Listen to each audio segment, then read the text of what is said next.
Hi everyone, welcome back to Arbitrary Hero. Today's video is going to be a quick recap of Chapter 2 of our Waterdeep Dragon Heist campaign. If you want to go see my previous recap, it's in the playlist and a link down in the description below. Seeing that we've recently finished Chapter 3, I wanted to see if I could do a fast catch-up for everyone joining us after our recent tournament arc. Going back to Chapter 2, last time we saw the party of Fen, Wilhelm, Roland, Alu, and Holly. The gang had just taken ownership of Volo's defunct Troll Skull Manor property.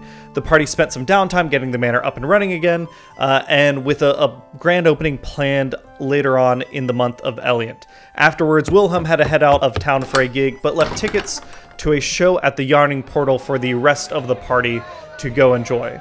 Once at the Yawning Portal, the party met up with Jagger Stonefist, who expressed her thanks for aiding her back at the beginning of the campaign against some Xanathar's guild thugs, as well as requesting their further aid in understanding a mysterious clue related to the name Manchun. She found a message in a bottle linking the name to ongoing treasure hunt happening in the city related to something called Neverember's Enigma. She found this off a drow spy, and this item was also being pursued by a group of gangsters in the Yawning Portal, who used the distraction of a runaway carriage smashing the tavern wall to attempt to steal it. But with some quick feet and faster blade work, the party managed to capture the thugs, as well as saving most of the tavern patrons. Some unfortunately fell off into the Yawning Portal itself. The night wasn't over, however, as the party's friend Rainer was revealed to be an imposter. At least this Rainer was. They were a doppelganger who stabbed Yagra and ran away after his attempt to get this message in a bottle was thwarted. Who was the doppelganger working for?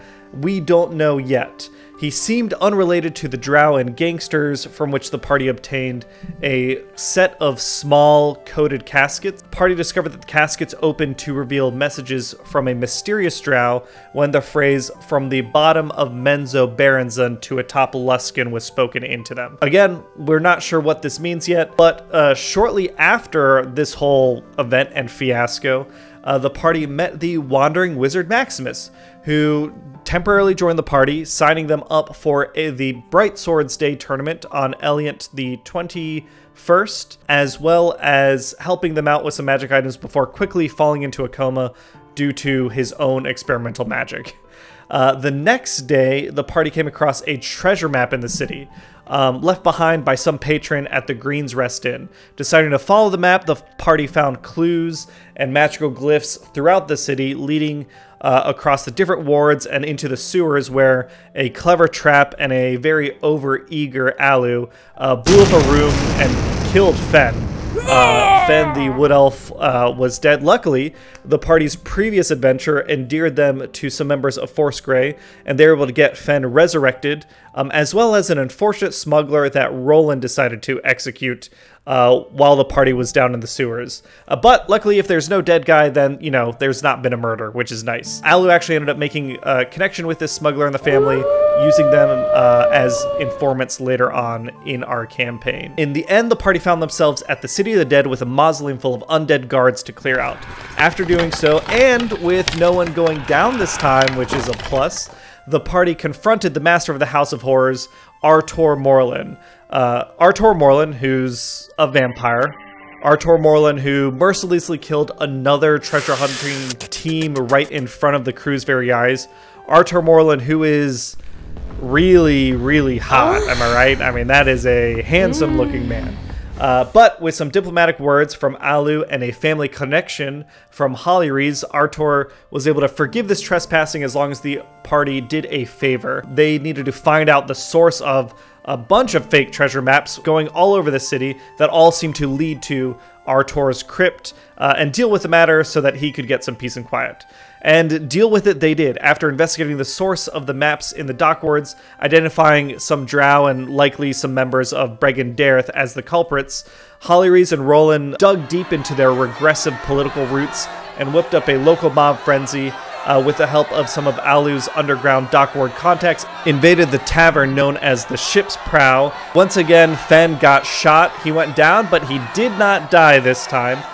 And they were able to identify a small smuggling operation beneath the tavern, as well as get rid of the drow using it as a base. Alu herself got a fancy hat of disguise, which she has definitely been using on her adventures and has absolutely not forgotten all about. She is a sneaky rogue after all. I'm sure she's gotten a ton of use out of that magic item. Throughout all these adventures, the party also took time to get to know the residents of Trollskull Alley, in particular making good friends with Vincent, the private detective, who appreciated their respect for his personal boundaries. They met additional friends.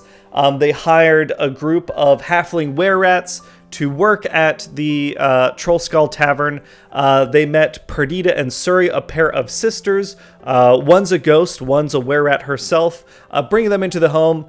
Trollskull Manor has really become just kind of a home away from home for a lot of people that may have been down on their luck or needed some help. Due to their adventures, the party has also been courted by various organizations in Waterdeep to join. Roland grew his contacts and built renown with Forest Grey, becoming a reliable operative of theirs, and even going into Blackstaff Tower and meeting the Blackstaff herself eventually. Holly Rees brought honor to the Go Delicately family by helping the Lord's Alliance out with various important tasks. Alu started to develop some personal relationships with Yager Stonefist and Davil Starsong of the Zentarum Doom Raiders. Fenn's been keeping it pretty close to his chest, but he has been working with Bregan Dareth to gain information on his wife's killer, and Wilhelm has continued to be the contact of the party into the Harper's organization. While they worked, the party was also requested by each of these organizations to investigate and gather more information on Neverember's enigma.